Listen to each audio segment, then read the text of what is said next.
जीवन भर साथ चलोगे। ये प्रतिज्ञा ऐसा प्रतिज्ञा होता है, इस प्रतिज्ञा को देने के बाद ये दोनों का प्रतिज्ञा होता है, एक का प्रतिज्ञा नहीं होता है। लड़का भी 3 प्रतिज्ञा लड़की को देती है, लड़की भी प्रतिज्ञा देती है, ठीक है। तो दोनों का प्रतिज्ञा कैसे है, तो लड़की की प्रतिज्ञा सुनो। क्या लड़की कहती, ठीक है, कोई तीर्थ यात्रा, व्रत, उद्यान, यज्ञ और दान आदि कर्मों में यदि आप मुझे अपने साथ लिए हुए स्वीकार करें तो मैं आपके वाम अंग में आऊंगी। दोनों भी तीर्थ, उद्यापन, यज्ञ, दान, कौनो भी चीज करे अगर धर्म के काम, अगर उन्हें अपन साथ में तुम हमेशा लेके चलते हा, तब उन तुम्हार वाम अंग में ही। ये लड़की के पहला वचन होते। हेलो, क्या देती है कि देवताओं के लिए वैदान, पितरों के लिए काव्य दान, साथ स्वीकार करें तब मैं आपके वाम अंग में आऊंगी। मतलब पूर्वज का भी जौन ध्यान देहा तो उन्होंने इन्हीं अपने साथ में रखिया, पितरन का भी जौन ध्यान देहा वो इन्हीं अपने साथ में रखिया, देवतन में जौन दक्षिणा करिया, ब्राह्मण का जौन दान देहा वही अपने साथ में इन्हीं रखिया। मतलब हर समय में दान के समय में भी इन्हीं साथ रखिया, तब इन तुम्हार वाम अंग में ही। तीसरा वचन कहती है, परिवार में गौ आदि पशुओं का पालन पोषण करना मेरा अधीन रखना हो तो मैं आपके अंग में वाम अंग स्वीकार करूंगी।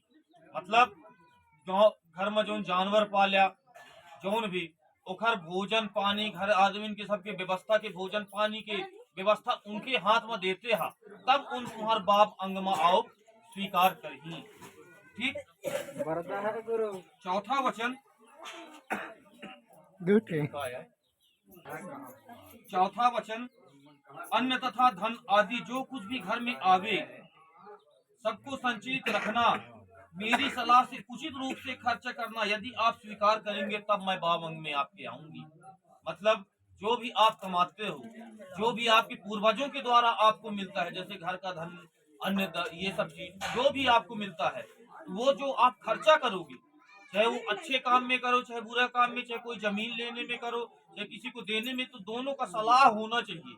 ये काम सही है, इस काम को हमको करने से फायदा होगा, तो ये सलाह लेके करेंगे तब वो आपके वाम अंग में आएगी किसी भी कार्य को।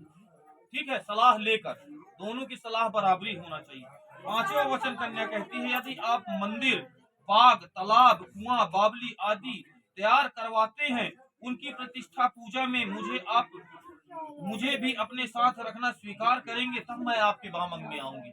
जैसे कहा हो कि तालाब बनवाना, कुआं बनवाना सबसे बड़े काम होते, दुनिया पानी पिया थे, वह सरकार तक कऊ नहीं रोक सके, वो सबसे बड़े तीर्थ के काम है। अगर वह मेरे काम तलबा बन बहुते है, बौली बन बहुते है, उनका काज करता है, उनका पूजा कर बहुते है, तब वो उन्हीं तुम्हें शांत में रखे पड़ी, जितना भी अच्छा काम करता है तब वो तुम्हारा वाम अंग में आई। पांचवा वचन है।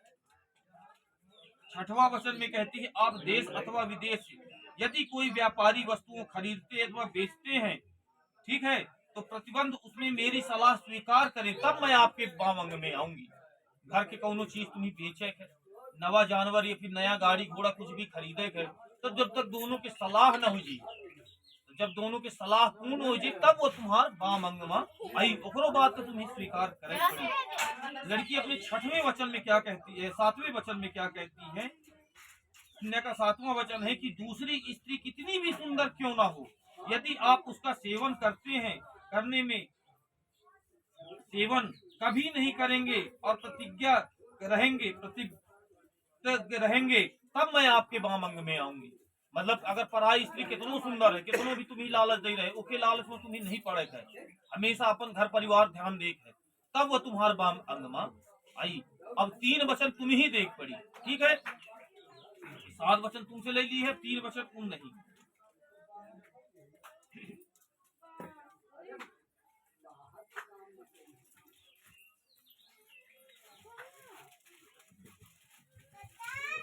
हे पतिदेव देवी, मेरी चित्त के अनुसार तुम अपना भी चित्त रखती हुई सदा हमारी आज्ञा का पालन करना एवं पतिव्रता धर्म के तत्पर रहना, साथ ही मेरे शरीर का श्रृंगार करके समाज में किसी भी उत्सव में दूसरे के घर मेरी अनुपस्थिति के बिन कभी मत जाना तथा पर पुरुषों के साथ हास्य परिहास नहीं करना। इसी तरह रात्रि में बाग बगीचे आदि मदिरालय एवं मदिरा पीने वाले के मार्ग में, राजा के द्वार में, पिता के गृह में मेरी आज्ञा के बिना कभी नहीं जाना स्वीकार करोगे, तब मैं तुम्हें अपना अपना स्वीकार करती हूँ।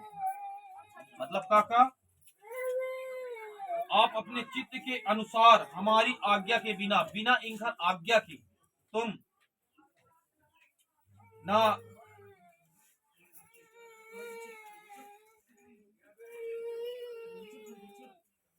पतिव्रता धर्म के पालन करना है, ठीक है। साथ ही शरीर का श्रृंगार, जो ये श्रृंगार है, सिंदूर वगैरह, ये हमेशा लगे रहे चाहिए। समाज में कब निकले के कब नहीं निकले के बिना आज्ञा के तुम ही निकले के नहीं आए। फिर ठीक है, दूसरों के घर बिना इंकार मतलब अनुमति के, चाहे वो घर तुम्हारे पिताजी के ही क्यों ना हो, तुम्ही बाग बगीचा और मंदिर, मंदिरों नहीं जाए के, देवालय, मदिरा जहाँ बिकत है वहू नहीं जाए के, मदिरा पिए वाले के रोड में भी नहीं जाए के, बिना इनकर अनुमति के। जब तुम ये में स्वीकार करते हैं तब इनकर तुम्हारी सातों वचन का स्वीकार करा। ठीक भाई, समझ गया? चलो सिंदूर दान का काम छोड़ दिया भाई। ओम सर्व मंगल्य मांगल्ये शिव सर्वार्थ साधिके